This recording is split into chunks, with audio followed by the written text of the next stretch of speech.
a couple years down the road, I worked at a sheltered workshop for the developmentally disabled and the mentally retarded. It was called Shelby Hills. It's in Sydney. They have Shelby Hills School, and then when they turn 18, they would go to the workshop. And I was the third person hired. We just started the program in 1977. And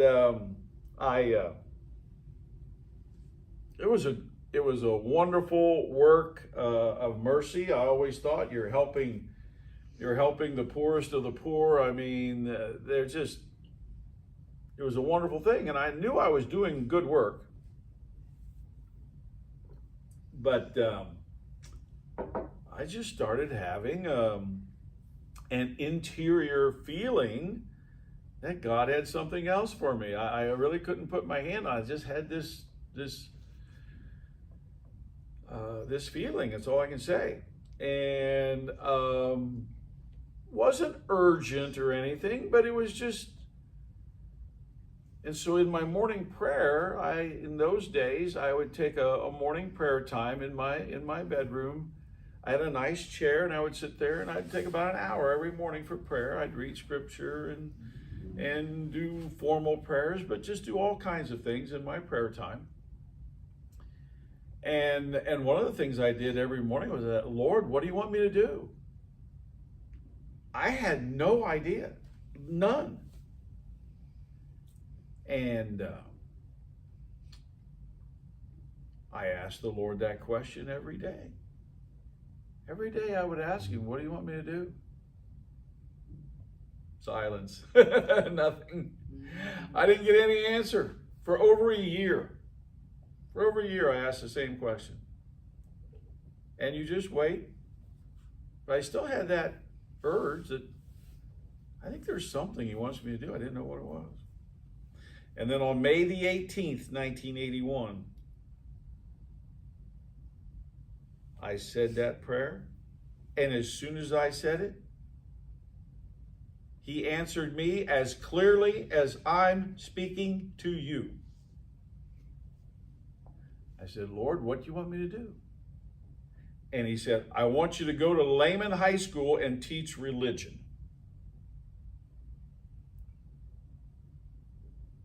I said, you've got to be kidding. I spoke out loud. I said, you've got to be kidding.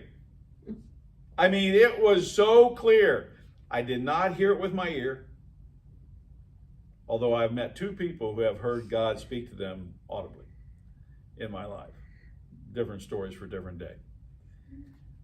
But it's as clear as hearing it with your ear. And I said, you've got to be kidding. And there was no reply. I did not want to do that job. I had gone to college. I had a degree in education. I taught at a Catholic school in Cincinnati for 1 week, and I quit. And it was a terrible experience, and I never wanted to go back. And so this was like a death sentence to me. I didn't want to do this at all. So when God tells you to do something and you don't want to do it, what do? You ask for a sign. Because maybe it won't happen and you don't have to do it. And you don't want to be tricked. And boy, I didn't want to be tricked by the devil on this one, man, because I just didn't want to do this. So but it was so clear. I said, well, Lord, I have to know that this is your will. So please, please give me a sign to confirm it. And if it is, I'll do it. I didn't want to do this. And so I prayed that. Like 3 days later or 2 days later, I get a phone call. It's my friend John. John and Deb were classmates of my wife. She knew them. And then after our conversions, and there's another story I'll probably tell in this series, but I was able to witness to John, and he gave his life to Christ. He witnessed to his wife. She gave her life to Christ. and they just were very devout Catholics, and they left Sydney and they went to Portland, Oregon. He was an investment banker and he was doing great. And they went out to Oregon, and I hadn't seen them. We were good friends and we shared faith in God together, but just hadn't seen them. They're gone, and been about 3 years. And then one day he calls me up. John, what you doing, Henry? He says, Henry, something happened. I said, what? He said, 2 days ago, I was in my bedroom praying, and God spoke to me. And he said, I want you to go to Lehman High School and teach business. I said, 2 days ago, John, I was in my bedroom praying, and God spoke to me and said, I want you to go to Lehman High School and teach religion. Whoa! That's a pretty good sign. And so we figured I don't think he had prayed for a sign. He just called me up. And so we figured this must be God's will. And I'll tell you, John is a great guy. For me, leaving my job and going to Lehman went from like $14,000 a year to $13,000. It was a little cut. He was going to go from $75,000 a year to $13,000 a year. That's a pretty big pay cut. But he was willing to move his family all the way across the United States and work for nothing because God told him to do it. Now that is a real Christian. When you're following Christ, he's the boss. Whatever he tells you to do, that's what you do. And John was willing to do that. And so we both called Father Jaspers, who was principal of Lehman, and we told him what happened. And he said, you guys are great guys, but I don't need a business teacher, and I don't need a religion teacher. This was the end of May, and they had already hired teachers for the next year. Well, you can't do it if there's no job. So we just left it go. And that business teacher taught for many more years. So there was never an opening. But in July, a couple of months later, Father called me up when I was at work, and he said, Henry, you'll never guess, a religion teacher quit. I need a religion teacher. Oh yeah, I know about this. And I knew right then, well, Lord, what you told me to do, I got to do it. And he said, would you come out and interview for the job? I said, yeah, I'll be out there in 10 minutes. I had blue jeans on, a white t-shirt, never changed clothes. I just washed my hands and I drove across town.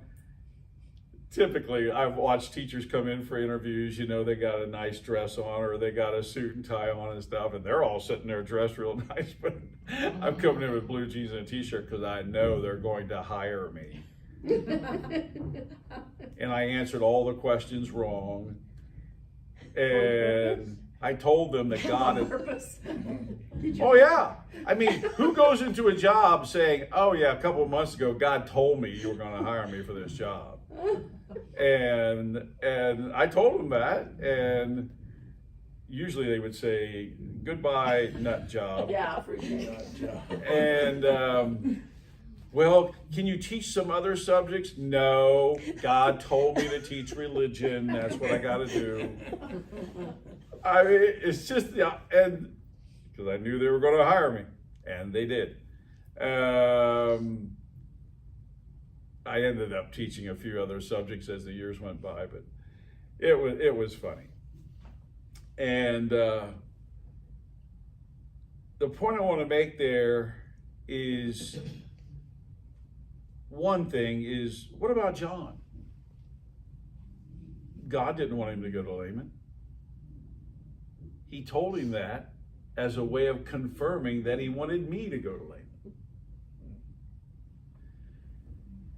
You never know where you are in God's grand plan.